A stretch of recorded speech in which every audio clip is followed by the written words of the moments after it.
Once, in a quiet little town that lay like a secret along the bend of a slow, silver river, there lived a storyteller who liked to gather the small, warm truths of life and wrap them in a ribbon of gentle words.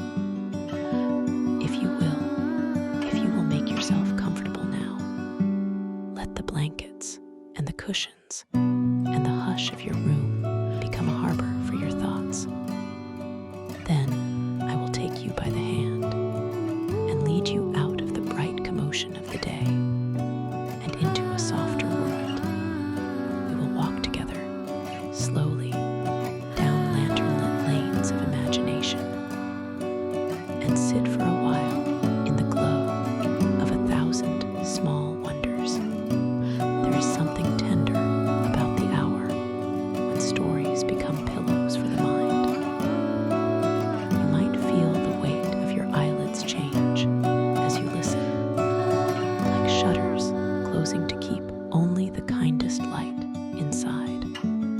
You may picture a window somewhere, streaked with moonlight and breath. And through that glass, the night itself may be gently arranging its songs for us. The distant hum of the river, the hush of a breeze that wanders like a cat up and down the eaves, the soft chime of an owl far away who takes the slow, patient measure of the stars. Our first step together is to the house of a young woman named Cinderella. Though you already know her story, perhaps her name, and the shine of a slipper have visited your thoughts before. This telling wishes only to rest on the familiar, with a calm, unhurried hand, to notice details that sometimes the day pushes past. Imagine, then, a home built of warm brick and low chimneys, with small rooms that smell faintly of lavender and bread.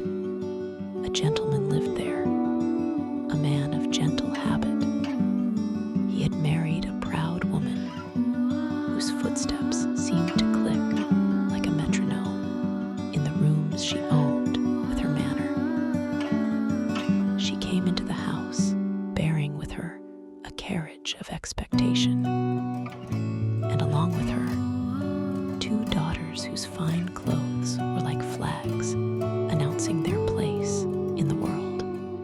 But the house contained also a young girl whose goodness was a lamp that needed no gilding. She moved through the rooms like soft music. Her hands were busy, tending the hearth, brushing crumbs from the table, smoothing clothes that to other eyes might have seemed too plain. The house had a topmost garret where winter's drafts found little places to hide that, by accident of habit and the new wife's taste, became the girl's chamber.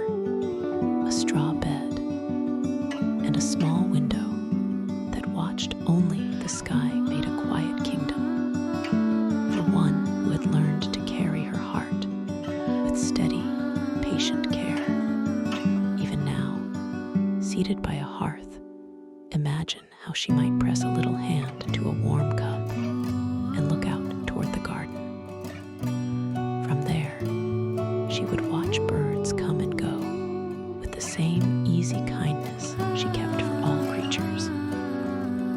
She would tend a small patch of herbs, and when evening came, she would sit by the dying embers and let her thoughts knit themselves into small and secret wishes. When the house danced with the glitter of her stepsisters' ambitions, she practiced a different kind of music. The hush of forgiveness, the soft rhythm of kindness returned to itself. The prince, if the story affords him a title, prepared one day for a ball. The sort of celebration that gathers polished shoes and fine ribbons. The kind of night when every window is a promising lantern. Invitations were sent like butterflies on an aimless wind, and the two elder daughters filled their days with the bright, exacting art of preparation. They spoke of trims and stomachers in tones that resembled the rustle of silk. The younger daughter, with a heart like a plain, good stone, smiled when she could, and when the hours of polishing and counting were done, she sat to mend, to smooth, to braid, always to assist. Yet, even while she gave, she kept a home of dreams folded like night flowers in a pocket, quiet and glowing. On the day of the ball, as the carriage doors were closed and ribbons were fastened in high, dramatic bows, Cinderella stood by with hands that had always been faithful. She looked on as gowns were buckled and beads were pinned. A tiny, wistful wish rose in her, an ordinary wish, but bright in the way of a candle. She would like, just once, to see what silver lamplight makes of a world dressed in splendor.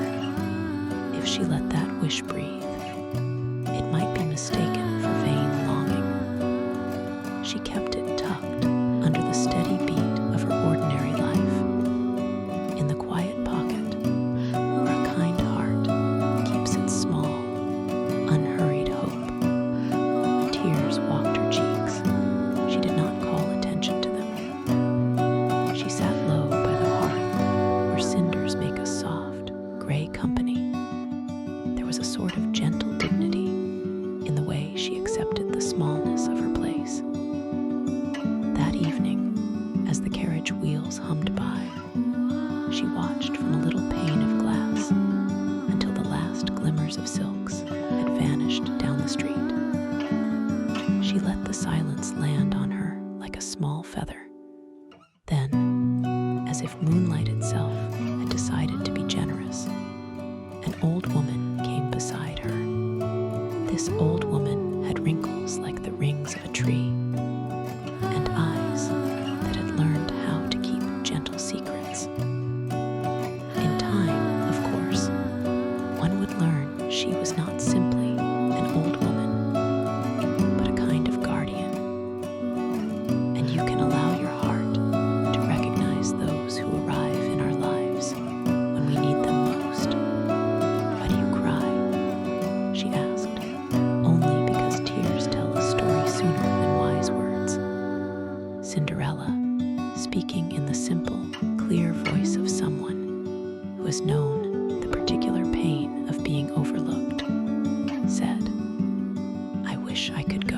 And the old woman smiled with the compassion of all small miracles. She asked her to fetch a pumpkin from the garden, and when the girl did as she was told, the ordinary fruit became a carriage the color of dawn. Mice and lizards and a humble rat, by the whim of a wand and a wish, found themselves turned into a company fit for a ball, horses and attendants, splendid and strangely perfect. A gown embroidered with light blossomed on Cinderella's shoulders, cloth of gold and silver, soft as moonlight, edged with diamonds that seemed to pick up the laughter of stars. On her feet, glass slippers caught the warmth of the fire and kept it within. The fairy, gentle, patient, warned only of a single thing. At the stroke of midnight, all enchantments would shrink back into the world that belongs to them. Picture now how she arrived. The carriage arriving like a small comet. The prince seeing her as though the night itself had made a person. Music held its breath, dancing paused to admire. It is easy to imagine how calm the prince felt when beside her. There was in her a quiet that answered the loud need of courtly life. She moved as if the world were an old, familiar quilt she knew by touch, and the ball took a gentler tone in her presence. Conversation loosened into laughter. Plates carried sweetness and silver without hurry. And when the clock leaned toward midnight, she laughed as if she might not notice the time at all. She fled when the bells began to speak of the coming hour, so hurried that one of her glass slippers slipped away like a small, shy moon. The prince, who had found in her a bright and quiet lodestone, kept the slipper as a secret with the tenderness with which one keeps a pressed flower. In the days that followed, he roamed the city with that small, shining thing held upon a velvet cushion, determined to find the foot whose curve would fit it perfectly. Now imagine the scene that might unfold. The slipper tested on the high, and the plain on duchesses and maidens, on proud feet and humble ones, with the whole town watching like a chorus. Cinderella's stepsisters tried, with every squeezing, every arrangement, but neither triumph nor trickery could force the glass to be anything but itself, delicate and truthful. Then, when finally the long search reached the door of the quiet house with the garret chamber, Cinderella came forward. Laughter tried to spill from the mouths of those who had mocked, and the prince's hand steadied on the small shoe, as if offering the world's softest proof, when the slipper slid onto her foot, as if it had been waiting for that very curve all its life. The weird and gentle sort of magic that has a way of living both in storybooks and in the half-dreams of people came alive. The gown knitted itself back around her. The car made of pumpkin waited once again, and the prince, who had never known such calm surprise, carried her to the coach in a hush of wonder. She forgave the sisters who'd been harsh. Forgiveness is a warm room where unkindness is put to sleep. If you have the habit of wondering about how simple goodness meets the world, this place in the tale is a good one to linger. Think of the prince and his queen at a window years later, looking down on a garden where a little girl practices being patient, where laughter grows slow and steady.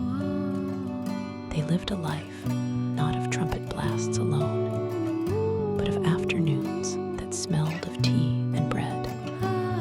The magic of the glass slipper had been as much a key as hope and kindness. Their days gathered into a gentle heap of small delights. A child's laughter, a book opened at a favorite page, the quiet nods between two people who know one another well, when the world seems to push and hurry and make us small. It helps to imagine the slow, sweet triumphs that happen in hidden corners. A tireless hand smoothing a collar, a small brave word spoken when it would be easier to look the other way, the soft forgiveness given and received. These are the true engines of the life that follows after midnight's fireworks have gone to bed. We can leave Cinderella in her remembered peace and continue our walk. The evening carries other tales, small and consoling, like a pocket full of pebbles that glow when the moon passes.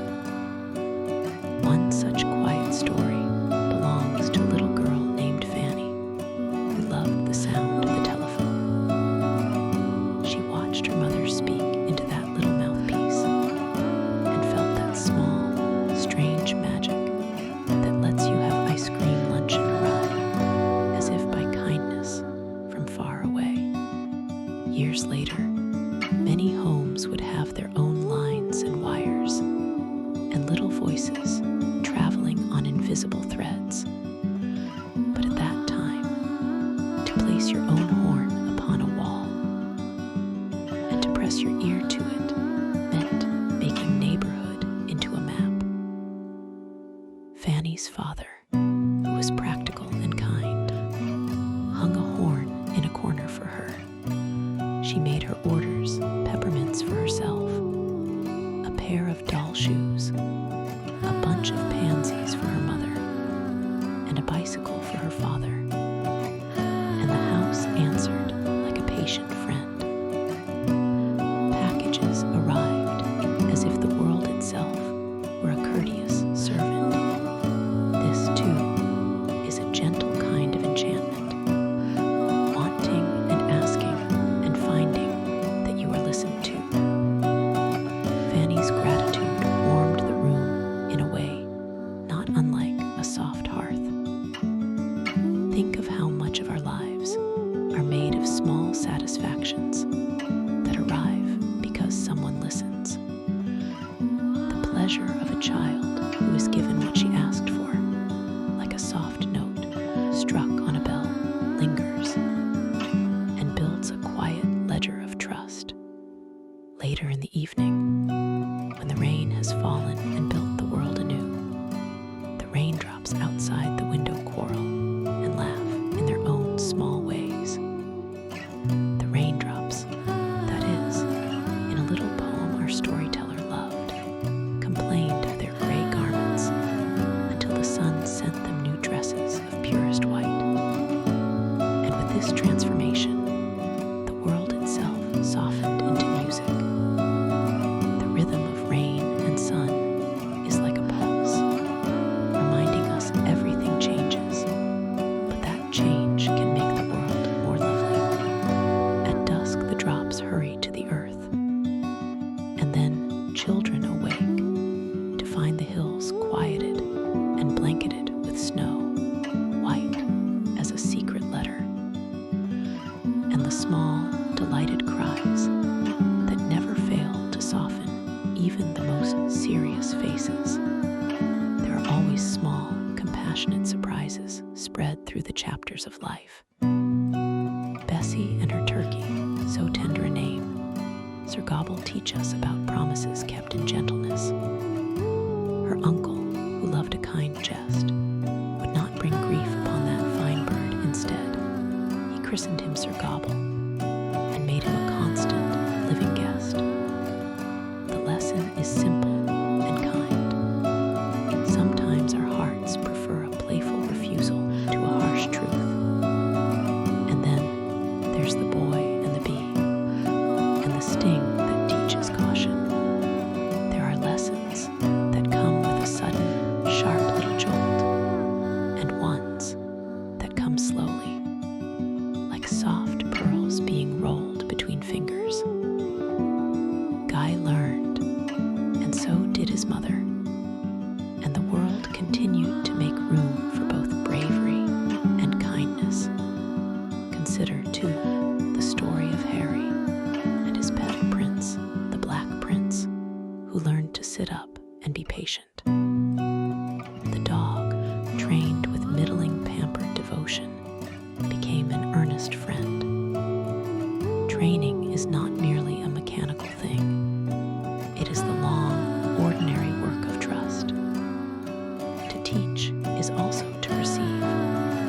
Harry taught Prince, and Prince taught Harry back about responsibility, about gentle persistence. In another house, a little boy named Arthur found his frown softened by the sight of his sister Laura stringing cranberries for a neighbor's Christmas tree. The act was small, looping bright berries on a thread, a task that needs little thought but much heart.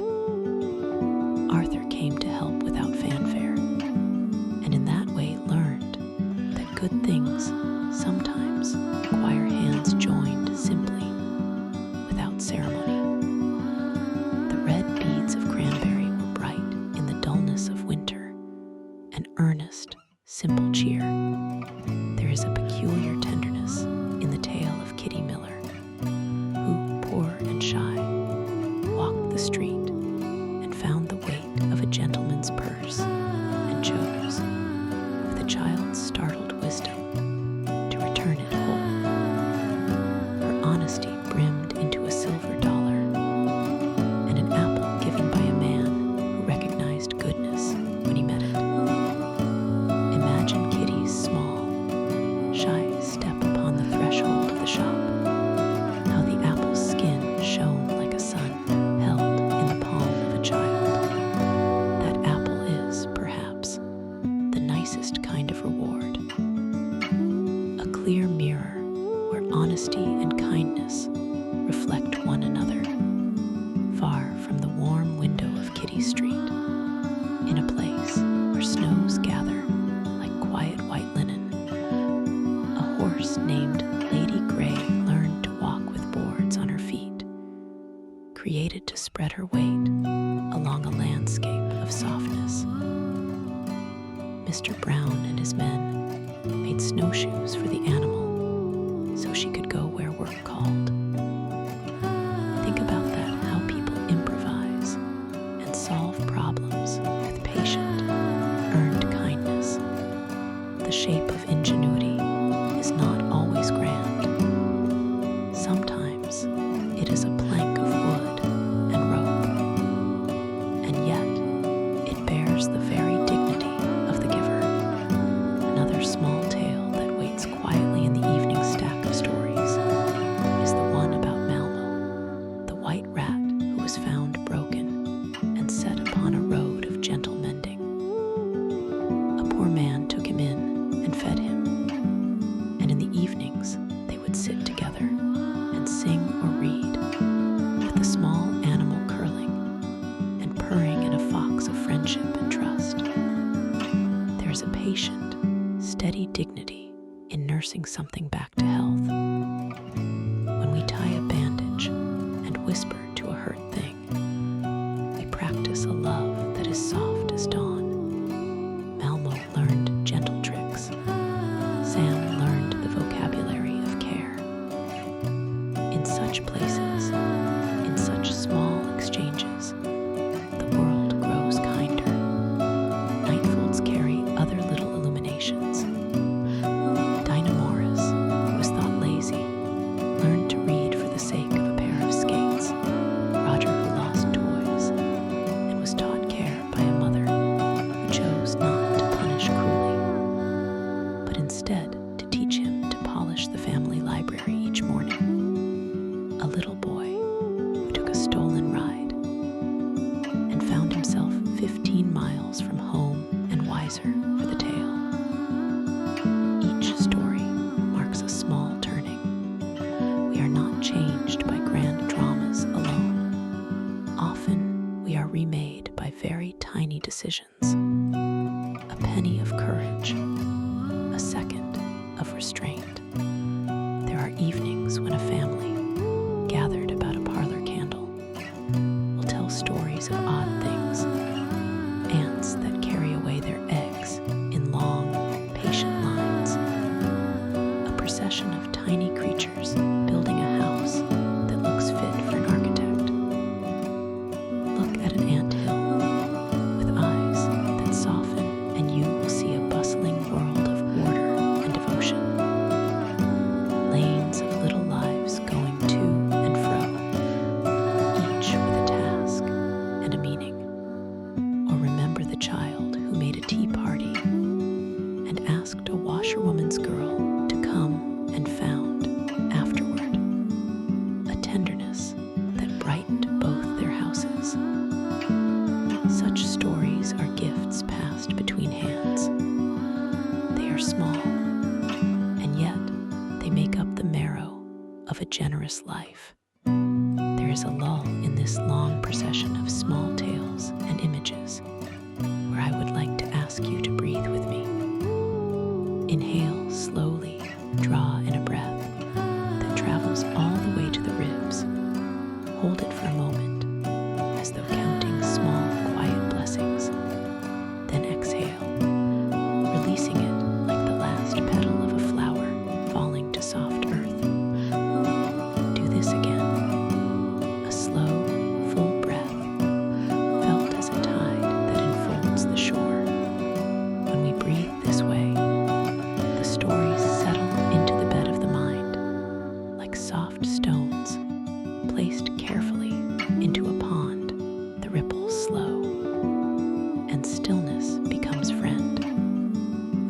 travel now down a lane where children go to make silhouettes around a bonfire. Old Grandpa sets a sheet between trees, and the children dress as Mother Goose characters to cast black shapes on the glowing white. Laughter ripples along the hem of the night, and in that glow, every small figure Mary Jack, Bo Peep, finds a shape as bold and true as any carved from ivory. The shadows remind us that even the simplest outline can hold a whole story. On another street, the snowbirds tangle and nestle on a pine bough. Two small boys, Ralph and Edward, watch with aching kindness as the weak, hungry creatures find a scrap of bread.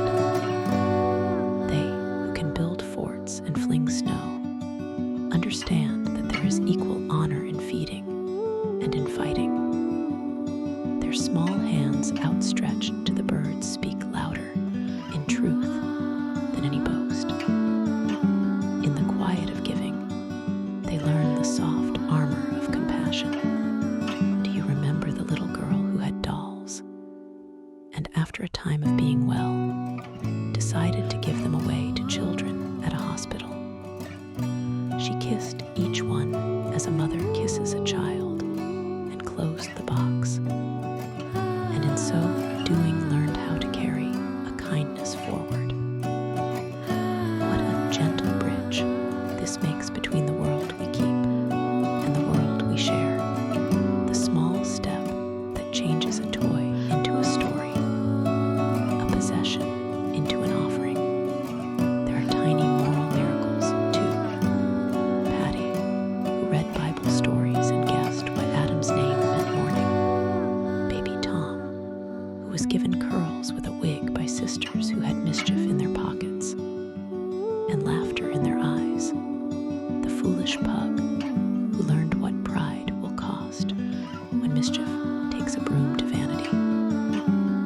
Each of these small lessons is like an old lantern found buried in an attic, dusty at first, but when lit it throws a warm, steady circle of golden light. Now let us slow our pace further. In the hush that's left, we can notice the simplest lines the world writes each night. There is a child who listens to Mama teach him about bubbles, about evaporation, the little word that blows a whole science into a single breath.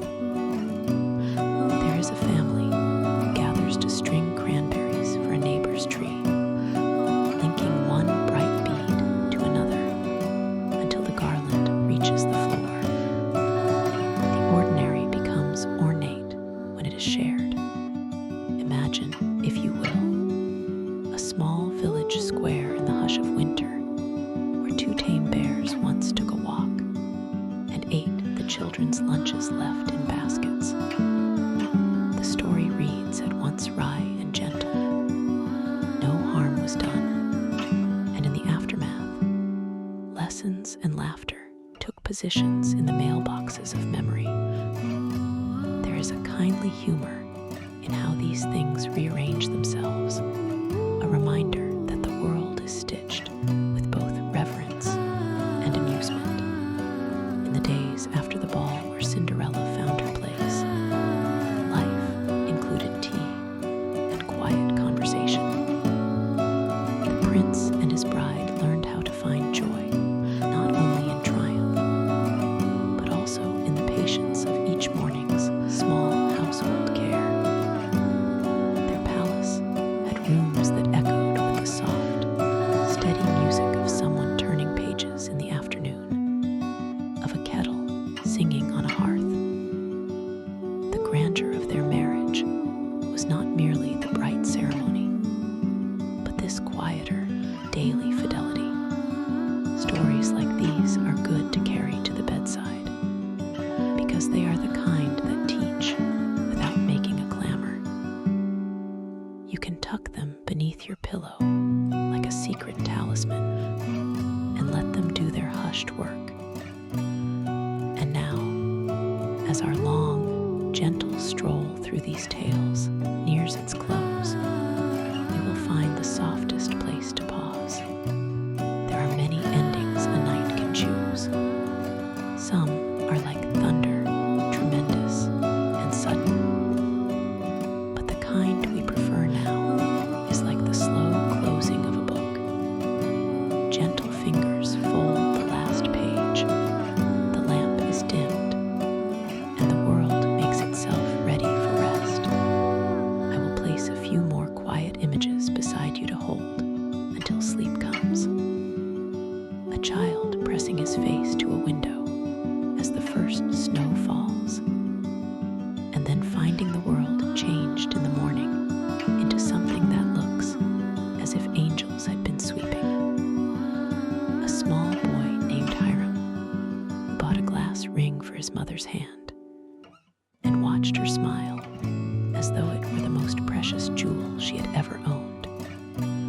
And the small, steady act of a farmer who mends a bird's wing for no profit, but the rightness of the thing.